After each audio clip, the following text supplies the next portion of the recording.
We are live now. Welcome to middle education. कैसे हैं मेरे प्यारे स्टूडेंट्स? लीजिए अब आपके सामने अर्धवार्षिक परीक्षा कक्षा 9वीं हिंदी विषय का 100% एकदम असली प्रश्न पत्र लेकर के आ चुका हूं। अगर आप इस वीडियो को बहुत अच्छे से देखेंगे तो डेफिनेटली आपका एग्ज़ाम बहुत ही अच्छा जाएगा। देखिए स्टूडेंट, इसके पहले मैं मोस्ट आईएमपी क्वेश्चंस अपलोड किया था और इस क्वेश्चन पेपर में मोस्ट आईएमपी क्वेश्चन से बहुत सारे क्वेश्चन हूबहू देखने को मिला है। देखो, पूरा का पूरा पेपर तो अभी नहीं मिल पाया है, लेकिन जितने भी क्वेश्चंस हैं आप उसको अच्छे से कवर कर लीजिए। आपके स्कूल में यही प्रश्न पत्र देखने को मिलेगा। इसके अलावा अगर कोई लेटेस्ट वीडियो आता है या फिर कोई और अपडेट आता है तो मैं अपडेट ज़रूर दूंगा, लेकिन अभी तक आप इसे रियल मान करके और अच्छे से पढ़ लीजिए।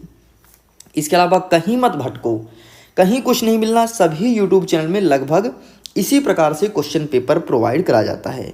वैसे मैं तो यही कहूँगा कि ज़्यादा बेहतर होगा आप मोस्ट आईएमपी क्वेश्चंस को ज़्यादा प्रिपेयर करें अकॉर्डिंग टू क्वेश्चन पेपर। लेकिन ऐसा भी नहीं करना है कि कोई पेपर दिखा रहा है हम देखे भी ना। एक नज़र देखना है।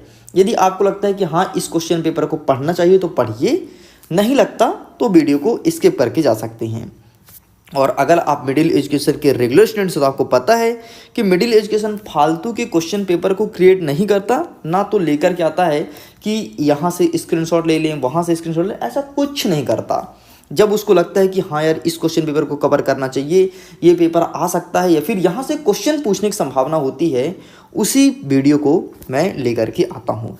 अब देखो, यहाँ पर 75 नंबर का आपका पेपर रहेगा। समय मिलेंगे 3 घंटे। निर्देश में कई सारी बातें लिखी, जैसे सभी प्रश्न को हल करना अनिवार्य है। कौन सा प्रश्न कितने नंबर का रहेगा उसके सामने दिया गया है। 1 से 5 तक आपको वस्तुनिष्ठ प्रश्न मिलेगा। 6 से 17 तक कुल 12 प्रश्न ऐसे मिलेंगे जो कि 2 अंक के रहेंगे। 18 से लेकर के 20 तक 3 प्रश्न ऐसे रहेंगे जो कि 3 अंक के रहेंगे।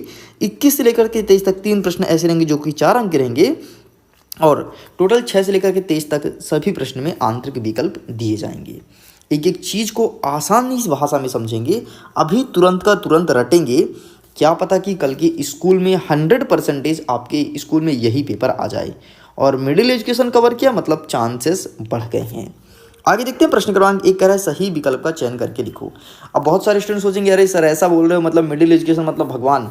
भगवान तो नहीं कहता हूँ, लेकिन हाँ इतना है कि एक बार तुम भरोसा करो, भरोसा नहीं तोड़ेगा मिडिल एजुकेशन, पक्का है वादा।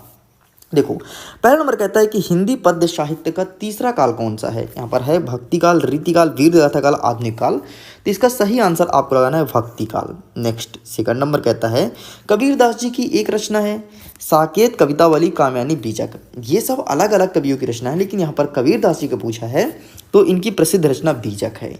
ऑप्शन नंबर दा पे टिक करना है। नेक्स्ट कहता है रस के अंग हैं। देखो, मैं आपसे हमेशा बोलता हूँ 2 प्रश्न पूछता है, रस के कितने अंग होते हैं, रस के कितने प्रकार होते हैं। तो वर्तमान में रस के 11 प्रकार हैं, लेकिन रस के अंग की बात करूँ तो रस के 4 अंग हैं, अर्थात ऑप्शन नंबर सा पे आपको टिक करना है। आगे बढ़ते हैं। नेक्स्ट, कांजी हाउस में हाजिरी लेने आया था, कौन आया था? ऑप्शन है चौकीदार, गया, झूरी या फिर छोटी बच्ची। तो इसका सही आंसर आपको चौकीदार पे टिक करना है। ओके, आगे बढ़ते हैं। 5वां नंबर, किस समास में दोनों पद प्रधान होता है? द्वंद्व, द्विगु, तत्पुरुष या फिर आपका अव्ययभाव। तो इसका सही आंसर आपको द्वंद्व समास, जैसे माता और पिता, तो माता भी प्रधान है, पिता भी प्रधान है, मतलब दोनों पद प्रधान होता है। प्रधान का मतलब होता है कि दोनों महत्वपूर्ण रोल अदा करता है। Got it? आगे बढ़ते हैं। नेक्स्ट हमारा कह रहा है 6वां नंबर, इस जल प्रलय में पाठ की विधा है। तो इसका सही आंसर हमें नहीं पता है, सो प्लीज़ इसका सही आंसर अगर आपके पास है तो मुझे टैग जरूर करना। ठीक है, चलो मैं बता ही देता हूँ यार, मैं बताना नहीं चाहता दरअसल में। इसका सही आंसर रिपोर्टाज हो जाएगा। ठीक है, मैं चाहता था आप स्वयं आंसर 1-2 तो बताइए ताकि पता भी तो चले कि आप कितना पढ़ते हैं। चलिए आगे देखते हैं। प्रश्न नंबर 2 कह रहा है कि रिक्त स्थान की पूर्ति करो। पहला नंबर कहता है नानी के मन में डैश डैश की आज़ादी के प्रति जुनून था। नानी के मन में देश की आज़ादी के प्रति जुनून था। सेकंड नंबर कह रहा है कि वाणिज्य छंद में डैश डैश की गणना होती है, तो वाणिज्य छंद में वर्णों की गणना होती है। यहीं पर यदि प्रश्न पूछा होता मात्रिक छंद में तो मात्राओं की गणना होती है, ध्यान रखना। तीसरा नंबर कहता है उपमेय में उपमान का आरोप डैश डैश अलंकार है। तो उपमेय में उपमान का आरोप ये आपका रूपक अलंकार हो जाएगा, तो रूपक पे आपको टिक करना है। आगे बढ़ते हैं। नेक्स्ट चौथा नंबर, तिब्बत लोग टोंटीदार बर्तन को डैश डैश कहते हैं। तो इसका सही आंसर केतली लिखना है। तिब्बत के जो लोग होते हैं, जो पहाड़ों पर रहते हैं, वो टोटी कहते हैं। नेक्स्ट कहता है वे शब्दांश जो शब्द के अंत में लगते हैं उसे क्या कहते हैं, तो उसे प्रत्यय कहते हैं। लेकिन यहीं पर यदि प्रश्न पूछा होता वे शब्द या शब्दांश जो शब्दों के आगे लगते हैं उसे क्या कहते हैं, उसे उपसर्ग कहते हैं। इस चीज को ध्यान रखना। आगे बढ़ते हैं नेक्स्ट क्वेश्चन। नेक्स्ट कहता है खुले संकल बंद की डैश डैश डैश की, तो क्या लिखना है भाई, यहाँ पर घर खिड़की या द्वार, तो इसका सही आंसर आपको द्वार पे टिक करना है। ठीक है, चलिए बेटा आगे बढ़ते हैं, सत्य असत्य को कवर करते हैं।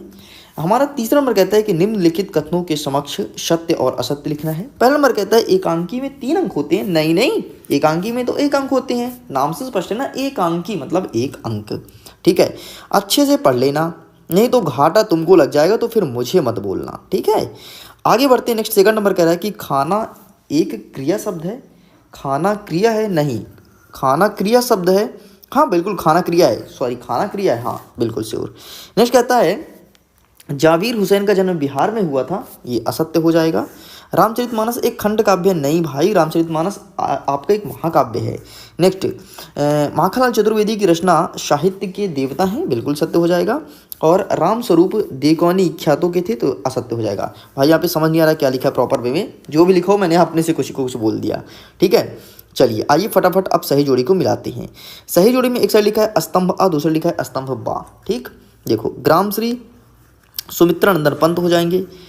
3 वर्णों का समूह ये गण कहलाता है। ठीक है, 3 वर्णों का समूह गण कहलाएगा। ठीक, नेक्स्ट क्या कहता है मनोरथ, तो मनोरथ आपका विसर्ग संधि हो जाएगा, इधर मैच करो।